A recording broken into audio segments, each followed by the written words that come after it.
An Introduction to New York State's Social Studies Framework for First Grade. Hello, I'm Jeff Kresge, and I serve as the district's instructional coach for the Jamestown Public Schools.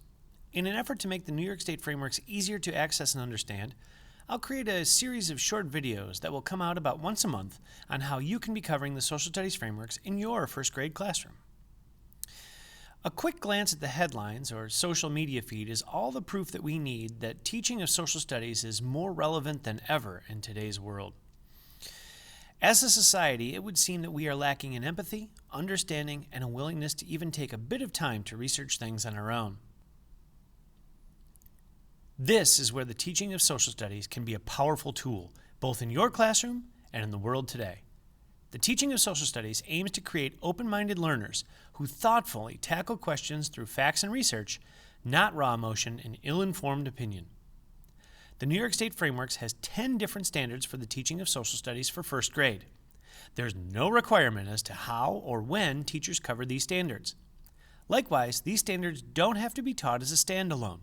In fact, I would urge you to integrate them in what you're already doing to make your class and your work even more meaningful.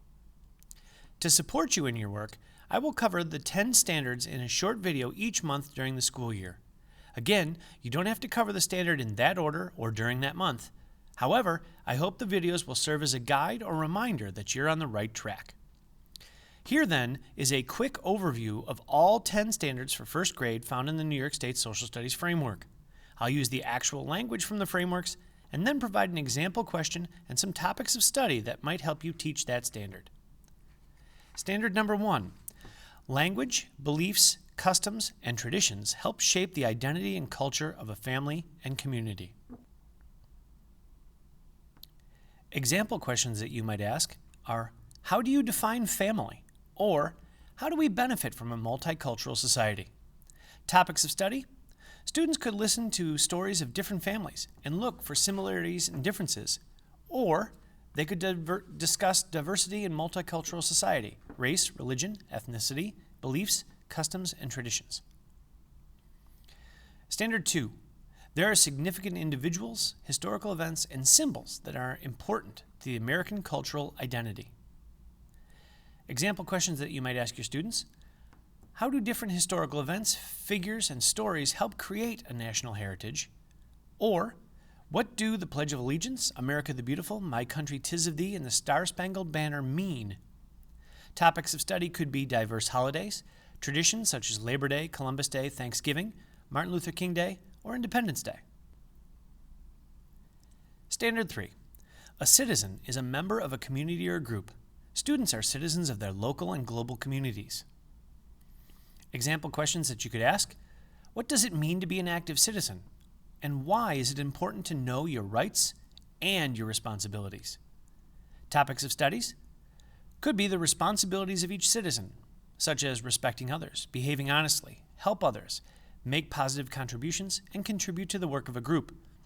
We could also talk about how we can help protect our community and our world. Standard 4. People create governments in order to create peace and establish order. Laws are created to help protect the rights and define responsibilities of individuals and groups. Example questions you might ask are, why do we have rules and laws, and why do we have governments?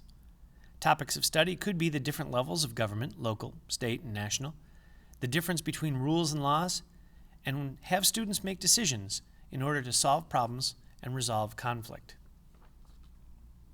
Standard 5. The location and place of physical features and man-made structures can be described and interpreted by using symbols and geographic vocabulary. Example questions we could ask students are, how do we know where we are, and what are the parts of a map? And in order to do this, we could look at the map and parts of it. We could use maps to locate things in our community, state, and nation. And we could look at the symbols in the key.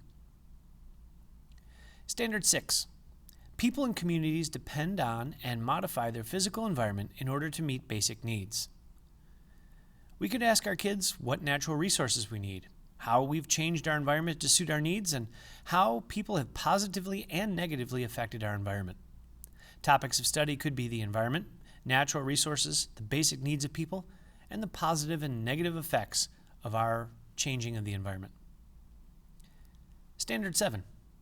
Families have a past and change over time. There are different types of documents that relate to family histories. Example questions we could ask our kids are: what's your family history and how have your families changed over time? Topics of study could be to create a family timeline of life, of the school year, and or of family events. We could look at sequencing and chronology, and we'll take a look at days and weeks, months, years, and seasons and compare them. Standard 8. Historical sources reveal information about how life in the past differs from life in the present. Example questions we could ask the students are: how is life different now than in the past? And how do we learn about the past? Topics of study. We could use artifacts, letters, maps, photographs, and newspapers in research, and we could build a family history using those artifacts. Standard 9. People have many economic wants and needs, but limited resources with which to obtain them. Example questions to help kids understand that concept. How does scarcity affect us? How do people make choices? What tools, technology, and other resources help us meet our needs and wants? Topics of study could be the vocabulary words of scarcity and how do we make decisions? And finally, Standard 10. People make economic choices as producers and consumers of goods and services. An example question we could ask students is: how do we get what we need? And we could study the difference between goods and services and give examples of each, the difference between producers and consumers and give examples of each, and we could also compare and contrast saving and spending. Again, these are the 10 standards from the New York State Social Studies Frameworks for Social Studies for first grade. It matters not when or how you convey these to the students, but please make every effort to make your lessons fun, challenging, and engaging for all of your students. And remember that if you should need any help, lesson ideas, or further explanation of any of the social studies standards, please don't hesitate to contact me at jeffrey.a.kresge@jpsny. You can call me at 716-483-4393 or on the extension 7033. I thank you for the work that you're doing to create the active citizens of tomorrow.